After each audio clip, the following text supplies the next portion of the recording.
Saben wulan ngene terus dramane. Assalamualaikum tim horeku. Dino iki emak enek misi ngejak anakku timbangan cah. Lah deloken to cah anakku. Lek bar aduse mesti angel diklambeni. Anakmu apa yo ngono to cah? OTW timbangan karo kancaku cah. Dino iki emake nunut ae, lagi males numpak motor dhewe.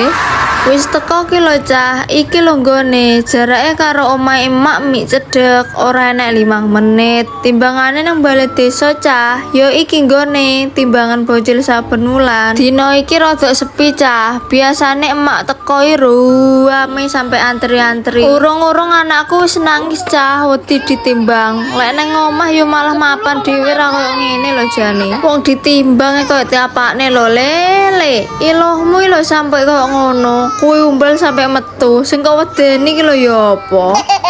Lek anakmu piye cah? Malah mapan apa drama kaya anakku? Iki genti diukur tinggine cah. Ben wulan ya wis ngene iki dramane bocilku. Mesti gujer-gujeran, jan kaya disiksa. Padahal lho mung diukur tok. Ngono ya nangis. Wis cukup timbangan, anakku langsung digendong kancaku cah. Mergo mau ki dadak kon tanda tangan, ki anakku nangis sae, makane tidak metu ben anteng. Suwun lo ya Bun wis nulungi.